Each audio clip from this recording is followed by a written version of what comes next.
Bismillahir Rahmanir Rahim. Alhamdulillahi Rabbil Alameen.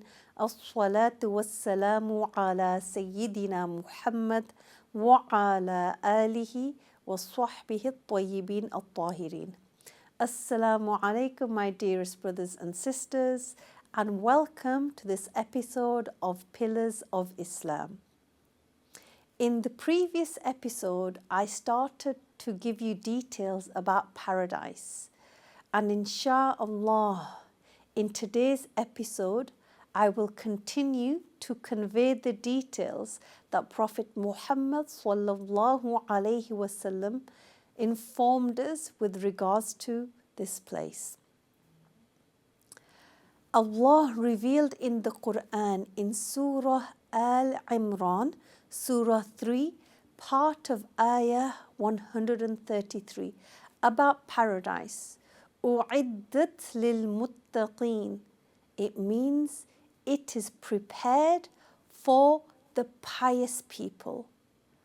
It is prepared for the pious people. And having been informed that it's prepared, it means that it already exists. And it's for whom? The pious Muslims. It's evident from many hadith also that paradise is already existing. For example, Al-Bukhari and others narrated that the Prophet sallallahu alaihi wasallam said, during the night of Mi'raj, dakhaltul Jannah, which means I entered paradise. And it's also known to all Muslims that Prophet Adam sallallahu alaihi wasallam used to live in paradise before coming down to earth. So, paradise is a real place that already exists. And it's not just something imaginary. Imam Muslim narrated in his Sahih that the first person to enter paradise with both body and soul will be Prophet Muhammad sallallahu alaihi wasallam. Our beloved Prophet, Prophet Muhammad sallallahu alaihi wasallam, he will take the ring of the door of the gate of paradise and he will move it. The angel in charge of that gate will tell the Prophet, you are the one I was ordered to open the gate of paradise for.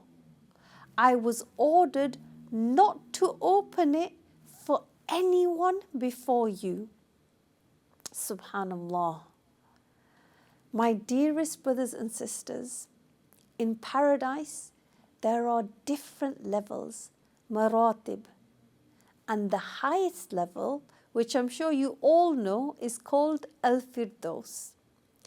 Al-Bukhari narrated that Prophet Muhammad sallallahu alaihi wasallam said, فَإِذَا سَأَلْتُمُ اللَّهَ الْجَنَّةِ فَاسْأَلُوهُ الْفِرْدَوْسِ فَإِنَّهُ أَوْسَطُ الْجَنَّةِ وَأَعْلَى الْجَنَّةِ, which means, when you ask Allah for paradise, ask Him specifically for Al-Firdaus, because it is the best and the highest place in paradise.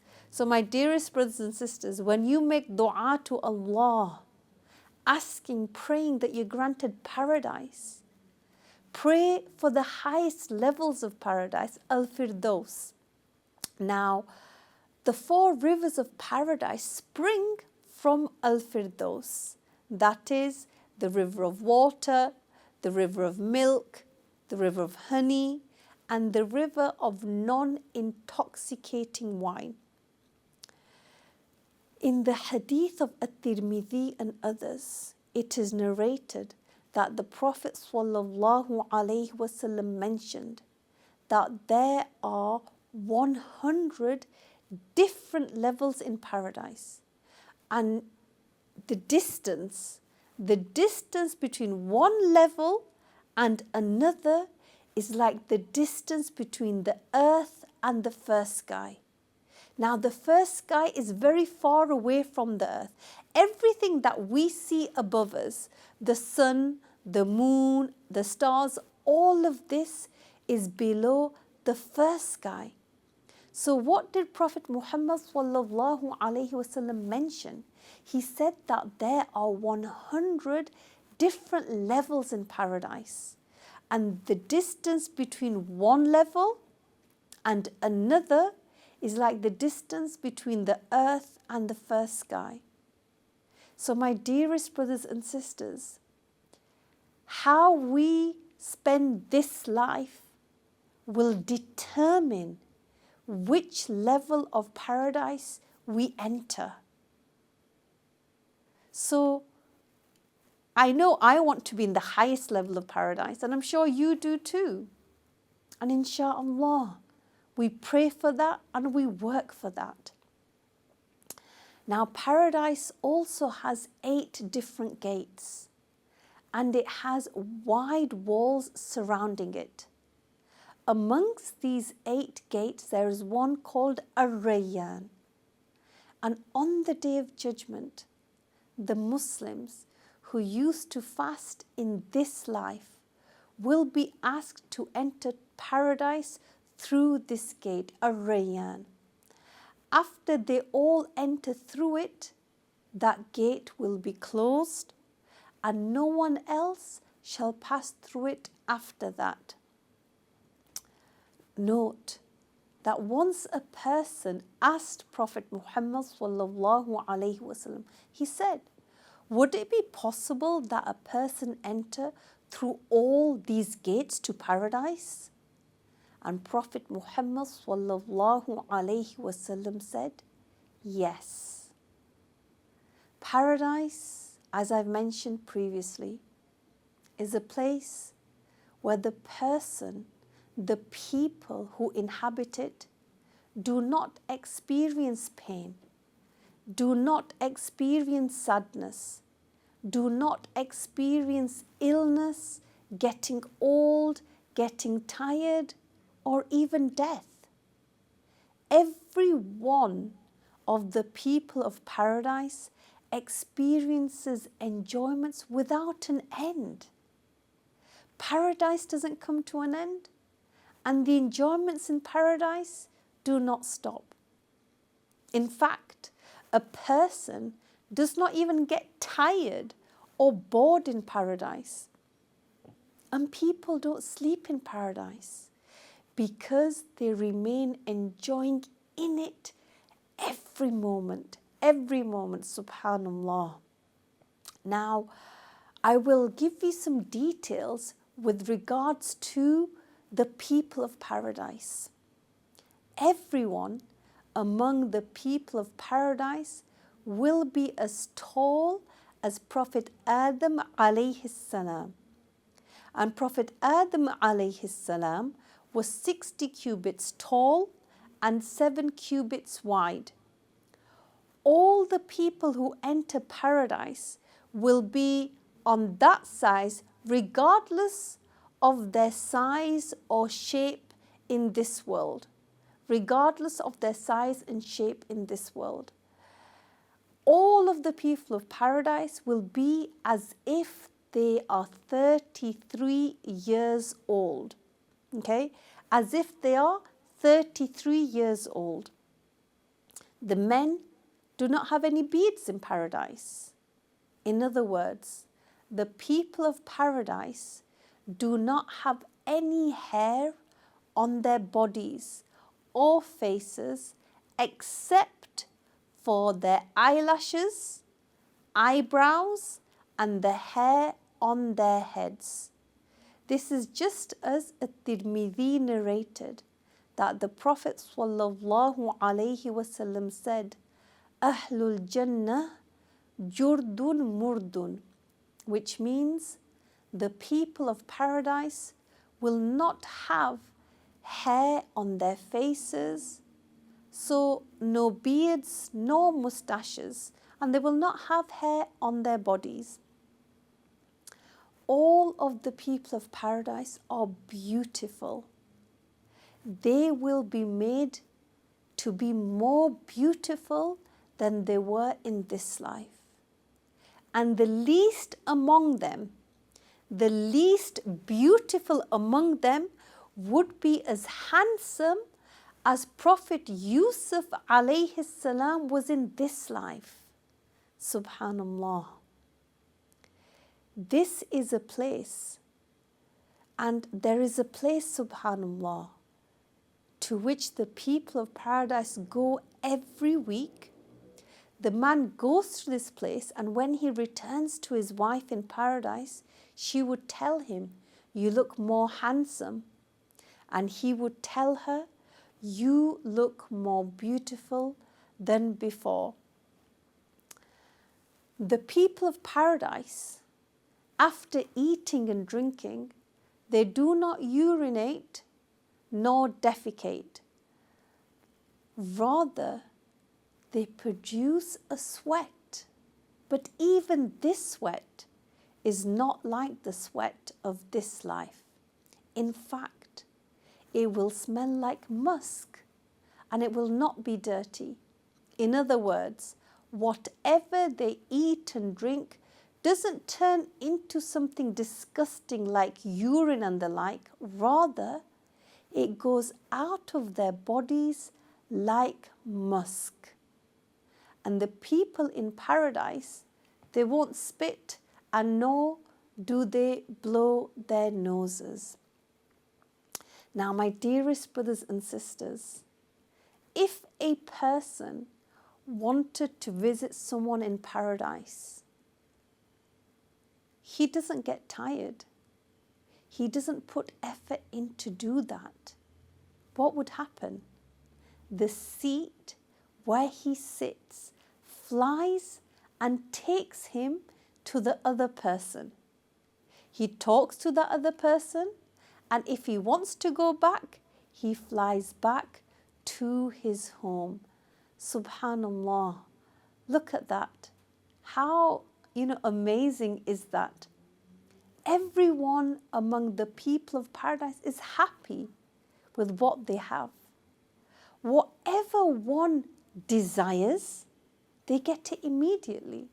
Even if it's a bird that's flying by in paradise, and one desires to eat that bird grilled, immediately it falls in front of him grilled.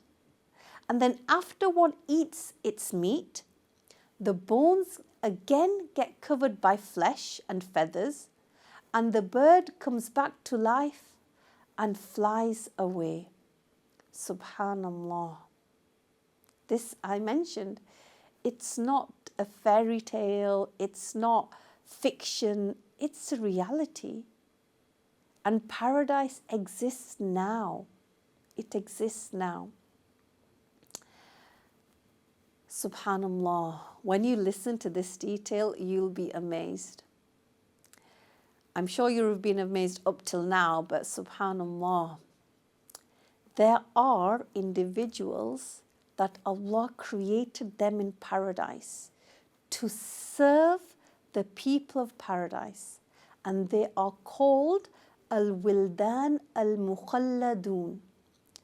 They are not among the offspring of Prophet Adam. They are not jinn, and they are not angels. Allah created them to serve the people of paradise. And do you want to try and guess what the least number of these servants that one human being will have in paradise? It's not 10, it's not 100, it's not 1,000. The least number of servants that one human being has in paradise would be 10,000. 10,000. Yeah, you heard me correctly, 10,000.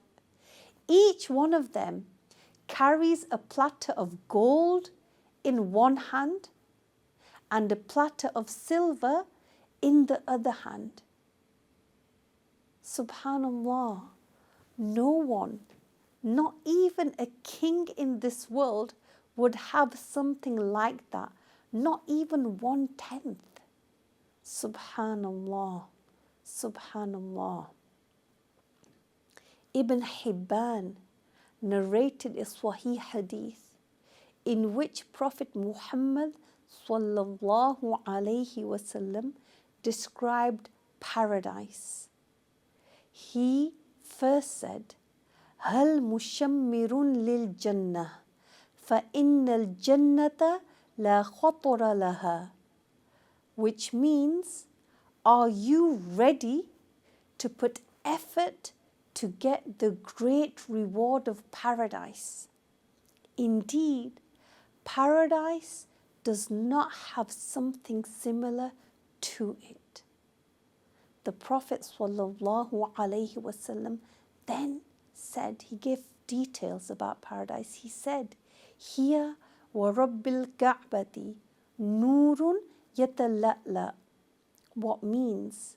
He said, I swear by the Lord of the Kaaba, it is full of sparkling lights. Now there are a lot of bright lights in paradise, a lot of bright light. Paradise does not need the light of the sun nor the moon. There's no night or day in paradise. Although there are signs from which a person would be able to tell that time has passed in a way that one would know that the time equal to one day in this life has passed. Hence, there is time in paradise and people will take breaths. But these breaths will be one after another in a continuous way by the power, will, and creating of Allah. The breaths of the people of paradise will continue everlastingly, forever. If a woman amongst the women of paradise exposed part of herself to this world, then the area between the east and the west would be lit up. Subhanallah. I'll mention that again. If a woman amongst the women of paradise exposed part of herself to this world, then the area between the east and the west would be lit up. So paradise doesn't need a sun or a moon. The scholars mentioned that if the eyes of the people in paradise had the same strength as in this life, they would have been blinded by the lights of paradise, because paradise is brighter than the sun. Therefore, the eyes of the people in paradise will be much, much stronger. Then Prophet Muhammad sallallahu alaihi wasallam said, وَرَيْحَانَةٌ تَهْتَزُّ, and fragrant musk. So paradise not only looks beautiful and sounds beautiful, but it smells very beautiful, very beautiful. Subhanallah. You know, a person of all the different senses that they have, they will experience pleasure with all their senses, with what they see, with what they hear, with what they smell, with what they touch. Subhanallah. Prophet Muhammad sallallahu alaihi wasallam, he continued to describe paradise and he said, وَقَصْرٌ مَشِيدٌ, and tall castles. Paradise has tall castles.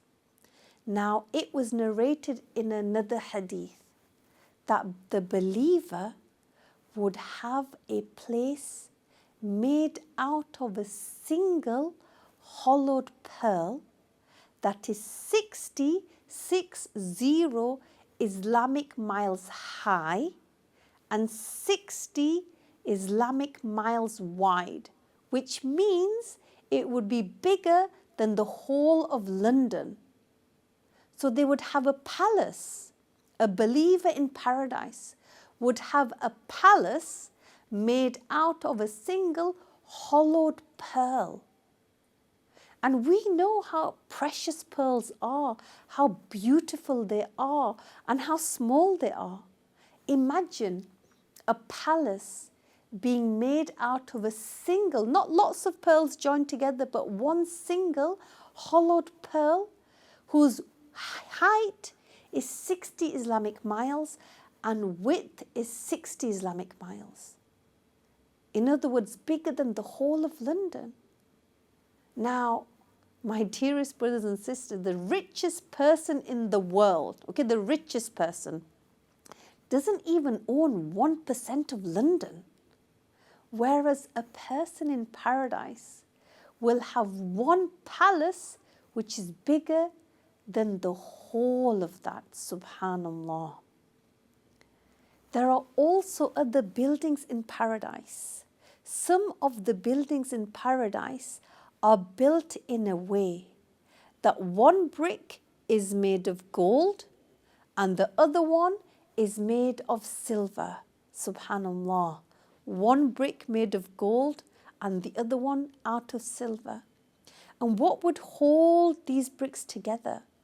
It was narrated that the material holding these bricks together is moss with a very fragrant smell. In another hadith, Prophet Muhammad sallallahu alaihi wasallam also mentioned high rooms, that if you were outside them, you can see inside. And if you are inside, you can see what's on the outside, subhanallah. And on the ground, instead of there being small pebbles here and there, what would a person find? They would find pearls and rubies. Yes, pearls and rubies. And the ground of paradise will be of a very soft yellow saffron. Subhanallah. Prophet Muhammad sallallahu alaihi wasallam continued to describe paradise, and he said, وَنَهْرٌ مُطَّرِدٌ, and it has continually flowing rivers. The rivers of paradise do not remain still, but they continue to move, and they have a beautiful smell, a beautiful appearance, and a beautiful taste. There are many, many more details that Prophet Muhammad sallallahu alaihi wasallam mentioned with regards to paradise. And insha'Allah, I hope you can join me in the next episode when I will share these details. Assalamu alaikum wa rahmatullahi wa barakatuh.